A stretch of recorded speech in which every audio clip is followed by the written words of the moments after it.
I'm seeing it already. I'm seeing a lot of people doom posting this already. Does Implacable replace Yorktown too? I see it everywhere. Everyone's talking about it. I see it in my own Discord as well too. Um, in a sense, she does, but not in the way you think it is. But so here's how it works. So back in or before her release, what we had as the right here was essentially the two furry sisters, Shinano and Hakuryu, and then like we were missing someone else, right? That third slot can be basically anything. August von Parsifal, Enterprise, basically anyone that could fit that third slot that does damage, that has some kind of utility or just damage in general, right? Arc Royal, for example. But we're missing that slot. So when Yorktown 2 came out, everyone what they wanted to do was they wanted to fit her in. No matter what kind of fleet you're running, they wanted to fit her in. I did as well too. I made a fleet trying to fit her in, and that's what I wanted to. But it was difficult to work with. It was. So what essentially happened is, okay, so the best way okay, because there's a lot of things I want to talk about here. Let's break it down like this in parts. So the first part is, let's talk about the fleet that you can make if you were to run a Yorktown setup, right? So let's do like Hakuryu, Shinano. These two girls are never going to leave pretty much. And then Yorktown 2. By doing this, you pretty much have to run a 2 USS Vanguard. So people were doing like Anchorage or Bristol, I believe, or was it Bristol or Ingram? One of those ships. Kazugumo and a Helena. This is basically what they're running, or at least one of the fleets they're running, right? And by doing this, you fit the requirements, 3 IJN, 3 USS, you fit the requirements, and then you got all the buffs, right? And by doing this, people were like, wow, Yorktown 2 damage is like kind of okay, kind of like whatever. For the most part, it is okay. It definitely is okay. Light armor, very, very good. Medium armor, pretty good as well too. Heavy armor, not the worst, but can definitely be a lot better. But it's definitely not the worst though. And that's the results of Yorktown 2. Now, when Implacable came out, what this essentially did is, because she's not restricted to faction, you can kick out the Anchorage right here because she doesn't do anything, and you can run Sirius. By doing this, not only do you have the evasion debuff, the freeze, the slow from Implacable, with the crazy amount of damage that she can do with her 100% barrage, now you get an additional 10% aviation and accuracy for certain boss fights like destroyers, like cruisers, and heavy cruisers from Sirius. You get a lot more boom, a lot more utility when you use Implacable, because she enables you to use Sirius as well too. And you still fit the requirements. Three IJNs, still got your buffers and debuffers, and then you have Implacable as like the third carrier, right? So this essentially overall, this fleet setup right here does more damage because what it opens up for you to do in combat. That's essentially what it did. So what people are thinking now is that performance-wise, if you run Implacable, it does more than Yorktown 2, and that is true technically. So people are like, okay, Yorktown 2 is trash now. She's replaced. I'm not going to argue with you guys. I'm not a big fan of Yorktown 2 as well, but she is by no means like an absolute terrible like carrier. She's not. Or maybe you are, maybe, but she's definitely not. So what essentially happens here is people are using Yorktown, or they're using Yorktown 2 in the wrong way. What you're supposed to be doing is running it as another set of carrier fleet. So what this essentially does, if you guys don't already know, is now a lot of people that aren't super geared and don't have like a really good godly setup, like 2 IJNs, 2 USS or whatever. What this does is that you can play, or well, if you don't have like one really good setup right here, you can play 2 now. So depending on what you want to do, you can put Implacable here. I can find her. And this setup works fine, at least for backline, right? Enterprise, Yorktown 2, Implacable. That is a solid fleet.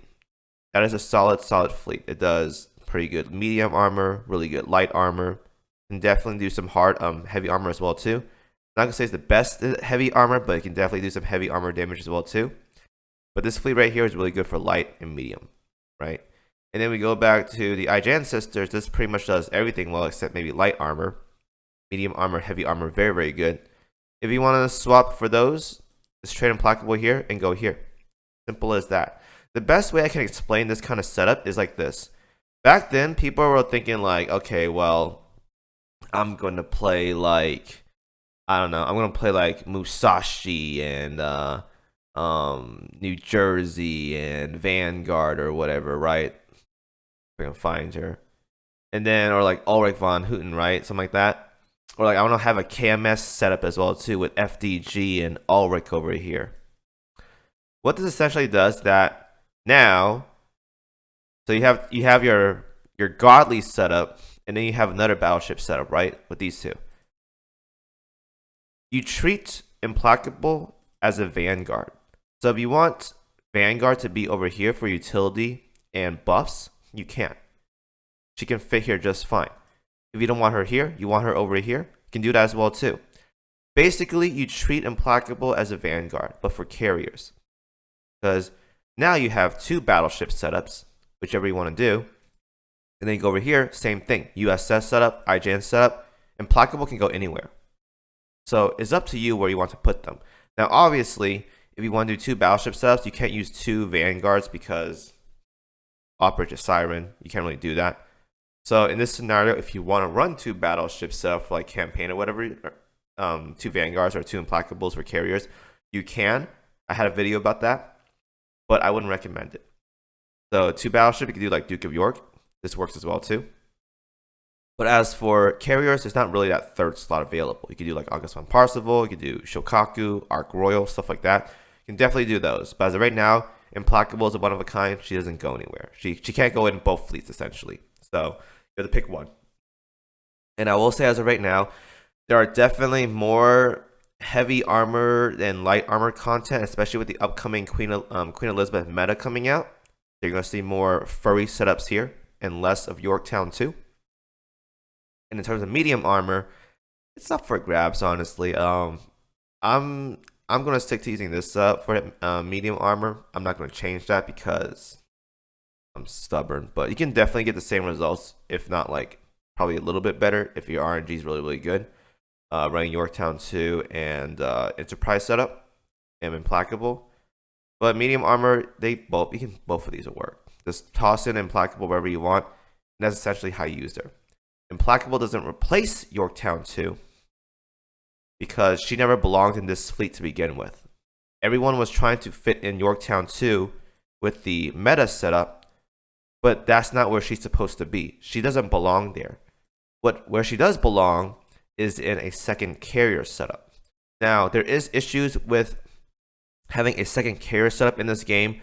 A lot of endgame players can one-tap their meta fights and their arbiter fights, so they don't really need a second one. Not to mention there's not much content outside of OS where you need like multiple carrier setups because meta fights are just one fleet. Campaign is like two fleets, but you kind of want to run like a mix of battleships and healers as well too. So that's the game fault. That's the game design's fault into not letting us have more content with more fleets available. So it's basically just OS kind of thing. But Yorktown 2 never belonged in this fleet to begin with. She belonged in her own fleet with USS ships and then whatever Vanguard you want to run.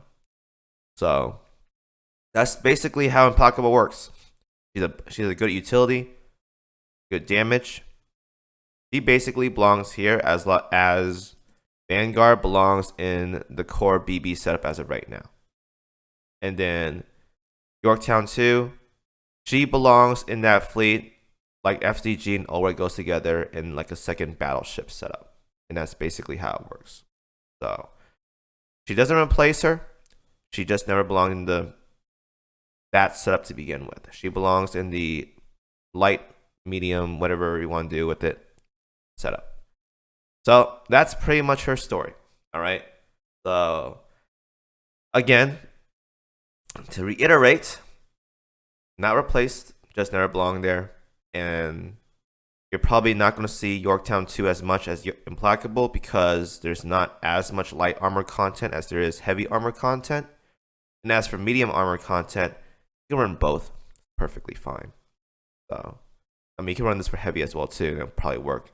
And this for light armor, but it's just what they do. It's just what setups do best, and then people are gonna run those setups. Okay, so don't think too much of it. Yorktown 2 is fine. Honestly, she has cross barrage, so she's not useless to begin with. She's not gonna be benched or anything. You're just probably not gonna use her as much as Implacable because Implacable is a really universal carrier. She's really good at that. So that's pretty much it. Anyways, thank you guys for watching as always. Hope you guys understood that.